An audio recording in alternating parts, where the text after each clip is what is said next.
Shalom, berkah dalam, saudara-saudara yang terkasih. Berjumpa lagi dalam program acara Siap, Sapa Iman di awal pekan, Universitas Katolik Widya Karya, Malang. Saudara-saudara yang terkasih, bacaan Alkitab kita pada edisi Senin 16 Maret 2026 ini adalah diambil dari Injil Yohanes pasal keempat ayat 43 sampai dengan 54. Demikian sabda Tuhan. Dan setelah 2 hari itu Yesus berangkat dari sana ke Galilea, sebab Yesus sendiri telah bersaksi bahwa seorang nabi tidak dihormati di negerinya sendiri. Maka setelah ia tiba di Galilea, orang-orang Galilea pun menyambut dia karena mereka telah melihat segala sesuatu yang dikerjakannya di Yerusalem pada pesta itu, sebab mereka sendiri pun turut ke pesta itu. Maka Yesus kembali lagi ke Kana, Galilea, di mana ia membuat air menjadi anggur. Dan di Kapernaum ada seorang pegawai istana, anaknya sedang sakit. Ketika ia mendengar bahwa Yesus telah datang dari Yudea ke Galilea, pergilah ia kepadanya lalu meminta supaya ia datang dan menyembuhkan anaknya, sebab anaknya itu hampir mati. Maka kata Yesus kepadanya, "Jika kamu tidak melihat tanda dan mukjizat, kamu tidak percaya." Pegawai istana itu berkata kepadanya, "Tuhan, datanglah sebelum anakku mati." Kata Yesus kepadanya, "Pergilah, anakmu hidup." Orang itu percaya akan perkataan yang dikatakan Yesus kepadanya, lalu pergi.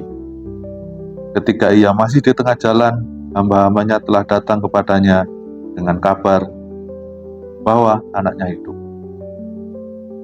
Ia bertanya kepada mereka, "Pukul berapa anak itu mulai sembuh?" Jawab mereka, "Kemarin siang pukul 1, demamnya hilang." Maka teringatlah ayah itu bahwa saat itulah Yesus berkata kepadanya, "Anakmu hidup." Lalu ia pun percaya dan seluruh keluarganya.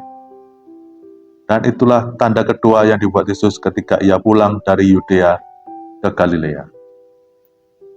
Saudara-saudara yang terkasih, dari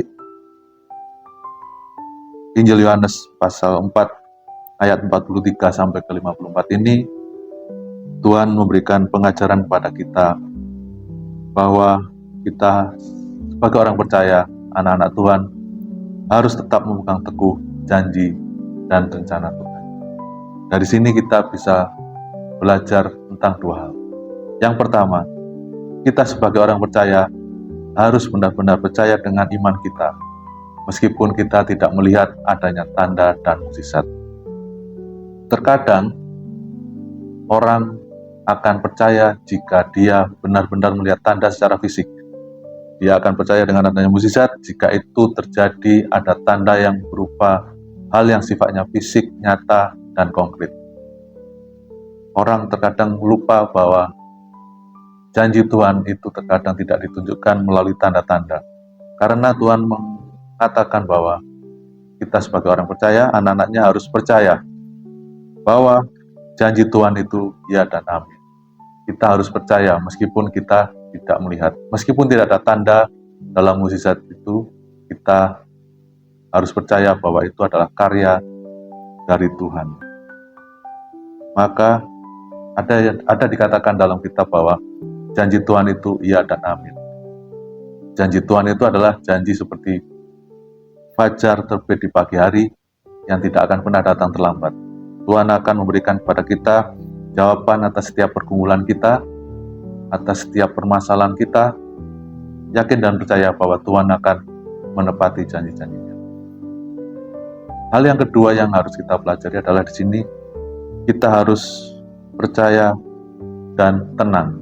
Dalam arti kita harus tenang, kita akan menerima apa yang dijanjikan Tuhan. Janganlah kita gundah, janganlah kita gelisah, janganlah kita khawatir tentang janji-janji Tuhan. Janji-janji Tuhan pasti akan digenapi. Maka kita sebagai umatnya harus tenang dan tetap memegang teguh apa yang dikatakan Tuhan. Dengan kita tenang dan menyerahkan setiap doa, pergumulan, dan permasalahan kita, niscaya Tuhan akan memberikan jawaban dari itu semua. Tuhan tidak akan pernah meninggalkan kita. Tuhan adalah setia. Tuhan selalu ada di setiap musim kehidupan kita. Apapun yang terjadi dalam kehidupan kita, Tuhan tidak akan pernah meninggalkan kita. Oleh sebab itu, dari cerita anak pegawai istana yang telah disembuhkan Tuhan ini, kita belajar satu hal, yaitu Tuhan selalu ada di dalam kehidupan kita dan tidak pernah meninggalkan kita.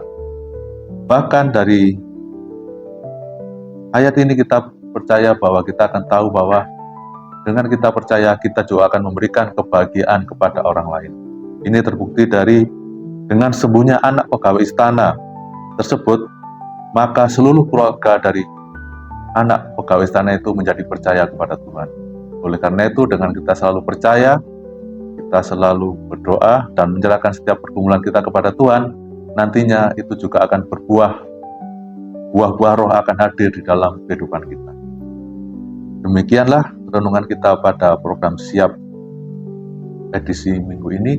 Kami percaya hal ini akan menguatkan kita dan akan menjadi bekal kita dalam menjalani hidup kita ke depan. Terima kasih. Tuhan Yesus memberkati. Berkah dalam.